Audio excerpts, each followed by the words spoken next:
दोस्तों, एक कुत्ते ने यमराज को सुनाई मनुष्य जीवन की कड़वी सच्चाई सुनकर आप भी चौंक जाएंगे। इस प्राचीन कथा में हम आपको बताएंगे कि कैसे एक कुत्ता यमलोक पहुंच जाता है और यमराज से शर्त लगाता है, और यमराज उस शर्त में कुत्ते से हार जाते हैं और फिर यमलोक के सारे नियम बदलने पड़ते हैं। इस कथा में हम जाएंगे भगवान विष्णु ने यमराज को मनुष्य जीवन के संबंध में कौन सा महत्वपूर्ण ज्ञान दिया है। तो चलिए दोस्तों, आपका समय बर्बाद ना करके कथा को शुरुआत करते हैं। दोस्तों, प्राचीन काल में मध्य देश में एक अत्यंत शोभायमान नगरी थी। उस नगरी में एक धनवान सेठ रहता था। वह उस सेठ के पास एक लाल रंग का कुत्ता होता है। वह सेठ बहुत लालची और कपटी स्वभाव का होता है, किंतु वह भगवान विष्णु का परम भक्त होता है। वह हमेशा अपने इष्ट देव भगवान विष्णु की पूजा आराधना करता रहता था। फिर एक दिन उस सेठ की भक्ति से प्रसन्न होकर भगवान विष्णु उससे मिलने के लिए पदार्थ हैं और उसे दर्शन देते हैं और कहते हैं, मैं तुम्हारी भक्ति से अत्यधिक प्रसन्न हूँ। तुम्हें जो भी वर चाहिए, तुम्हारी जो भी इच्छा और मनोकामना है, मैं अवश्य पूर्ण करूँगा। वह सेठ भगवान विष्णु से कहता है, हे प्रभु, मैं आपके दर्शन करके धन्य हुआ। प्रभु, मुझे कुछ नहीं चाहिए, मेरे पास आपका दिया हुआ सब कुछ है। फिर वह सेठ एक सादा कागज निकालता है और भगवान विष्णु से कहता है, प्रभु, आप इस कागज पर अपने दस्तखत कर दीजिए ताकि मैं दुनिया के लोगों को भगवान के होने का सबूत दिखा सकूं। आजकल दुनिया में कोई ये मानना ही नहीं चाहता है कि भगवान है। फिर भगवान ने कहा, ठीक है वत्स, लाओ, मैं तुम्हारे कागज पर दस्तखत कर देता हूँ। इतना कहकर भगवान विष्णु उस सेठ के कागज पर दस्तखत कर देते हैं और अंतर ध्यान हो जाते हैं। फिर वह सेठ उस कागज को हमेशा अपनी जेब में ही डालकर रखता था ताकि वह दूसरों को भगवान के होने का सबूत दिखा सके। फिर कुछ दिनों बाद उस सेठ का वह कुत्ता मर जाता है, जिससे वह सेठ बहुत ही दुखी हो जाता है। सेठ का कुत्ता मृत्यु के बाद यमलोक में जाने लगता है। फिर यमलोक पहुंचने के बाद वह कुत्ता यमराज के सामने आकर खड़ा हो जाता है। यमराज उस कुत्ते का लेखा जोखा निकालते हैं और कहते हैं, हैशवान, तुमने तो पशु का जन्म पाकर भी कोई पाप नहीं किया है। तुमने हमेशा अपने मालिक के साथ वफादारी की है, कभी किसी पशु पक्षी आदि प्राणियों को कष्ट नहीं दिया है। तुमने अपने सभी काम बड़े ईमानदारी के साथ किए हैं। श्वान, एक कुत्ते का जन्म पाकर भी तुमने कोई भी घृणित कार्य नहीं किए हैं। तुम्हारे सभी जन्मों के पाप अब नष्ट हो चुके हैं। अब तुम बताओ, तुम किस लोक में जाना चाहते हो? तुम जहाँ चाहोगे वहाँ तुम्हें भेजा जाएगा। तुम जिस प्राणी का जन्म चाहते हो वह जन्म भी तुम्हें दिया जाएगा। हम तुम पर बड़े ही प्रसन्न है। शीघ्र बताओ, तुम्हारी क्या मनोकामना है? फिर वह कुत्ता बोलने लगता है, हे धर्मराज, आप चाहे मुझे नरक में भेजो या स्वर्ग में, मैं कहीं पर भी जाने के लिए तैयार हूँ। लेकिन मेरी आपसे विनती है कि मैं जिस भी स्थान पर रहूं, मैं किसी मनुष्य के बंधन में ना रहूं, मुझे किसी मनुष्य की गुलामी ना करनी पड़े और ना ही मुझे मनुष्य का जीवन चाहिए। आप कृपा करके मुझे कोई उचित स्थान प्रदान करे। कुत्ते की बात सुनकर यमराज आश्चर्यचकित होते हैं और सोचने लगते हैं कि मनुष्य का जीवन पाने के लिए तो देवता भी तरसते हैं, फिर यह कुत्ता मनुष्य का जीवन ना देने की कामना क्यों कर रहा है। फिर यमराज उस कुत्ते से कहते हैं, तुम मनुष्यों से इतना द्वेष क्यों करते हो? मनुष्य का जन्म पाने के लिए तो बड़े बड़े देवता भी तरसते हैं। पृथ्वी पर तो मनुष्य का जीवन ही सर्वश्रेष्ठ है।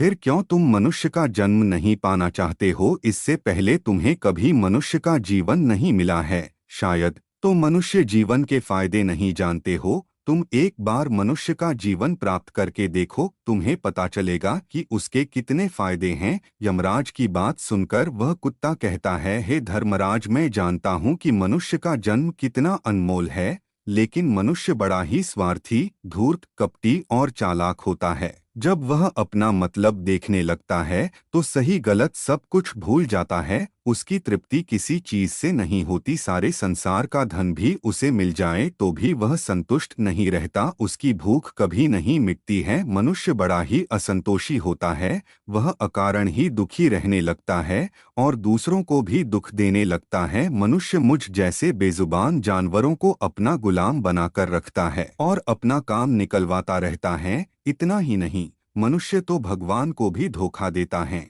इसीलिए मुझे मनुष्य जन्म नहीं चाहिए। यमराज कहते हैं, हेशवान, ये तुम क्या कह रहे हो? मनुष्य भगवान को धोखा भला कैसे दे सकता है? तुम जरा बताओ, मैं भी तो जानूं। फिर कुत्ता कहने लगता है, हे धर्मराज, मनुष्य जब मंदिर में जाता है तो स्वार्थी मन से भगवान की पूजा करता है। भगवान से कहने लगता है, हे भगवान, मेरा ये काम बना दो, मैं इतने पैसे चढ़ाऊंगा, दान धर्म करूंगा, भंडारा करूंगा, गरीबों को कपड़े दान करूंगा।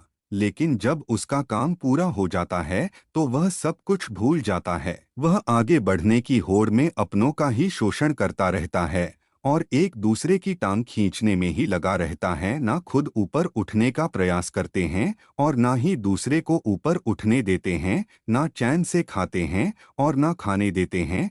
मनुष्य अपना काम बनाने के लिए दूसरे मनुष्य को धोखा देता है और उसकी धूर्तता भी देखिए कि भगवान को लालच देकर अपना भी काम बना लेता है। जब काम पूरा हो जाता है तो कहता है, भगवान के पास तो सब कुछ है, मैं उन्हें क्या दे सकता हूँ। इस प्रकार से कहकर वह अपनी बात से मुकर जाता है। हे यमराज, इंसानों की बुरे कर्म के गिनाते गिनाते मैं थक जाऊंगा, किंतु उसके बुरे कर्म समाप्त नहीं होंगे। उसकी चालाकी के आगे देवता भी कुछ नहीं है। कुत्ते की बात सुनकर यमराज कहते हैं, हैशवान, इंसान चाहे कितना भी चालाक है, लेकिन हम देवताओं को मूर्ख नहीं बना सकता, क्योंकि हमारे यहाँ इतनी भी जीव आते हैं, हम उन्हें स्वयं दंड देते हैं। उसने पृथ्वी लोक पर चाहे कितनी भी चालाकी क्यों ना की हो, लेकिन मृत्यु के बाद उसे यहाँ ही आना पड़ता है और यहाँ आकर रोते हैं नरक जाने के भय से, और मेरा भयंकर रूप देखकर थर थर कांपते हैं। सभी मनुष्य हमारे अधीन रहकर काम करते हैं। फिर वह कुत्ता बोलता है, हे धर्मराज, आपके पास जितने भी मनुष्य आते हैं सब मरे हुए होते हैं। आपका पाला किसी जीवित इंसान से नहीं पड़ा है। यदि आप किसी जीवित मनुष्य को यमलोक लेकर आओगे तब आपको पता चल जाएगा कि जीवित इंसान कितना खतरनाक होता है। उस कुत्ते की बात सुनकर यमराज को आश्चर्य हुआ और गुस्सा भी आ गया। वे सोचने लगे, यह तो हमारे यहाँ आकर ही हमारा ही अपमान कर रहा है। इस तुच्छ कुत्ते को दिखाना होगा कि हमारे सामने कोई भी इंसान कुछ भी नहीं है। इंसानों की चालाकी हमारे सामने नहीं चल सकती। इस बात को साबित करने के लिए यमराज अपने दूतों को बुलाते हैं और कहते हैं, दूतों, जाओ और इस कुत्ते के मालिक को जीवित उठाकर यमलोक लेकर आओ, और हम भी देखते हैं कि जीवित इंसान हमारे सामने क्या चालाकी करता है। अगर यह कुत्ता गलत साबित होता है तो इस कुत्ते को अनेक वर्षों तक नरक में डाला जाएगा। कुत्ते को पूरा यकीन था कि एक जीवित मनुष्य पूरे स्वर्ग लोक में खलबली मचा देगा। फिर यम के दूत धरती लोक पर जाते हैं और उस कुत्ते के मालिक को अर्थात उस सेठ को चारपाई के द्वारा यमलोक ले जाने लगते हैं। तभी बीच रास्ते में उसे सेठ की नींद खुल जाती है और वह देखता है कि दो यमदूत उसको उठाकर ले जा रहे हैं।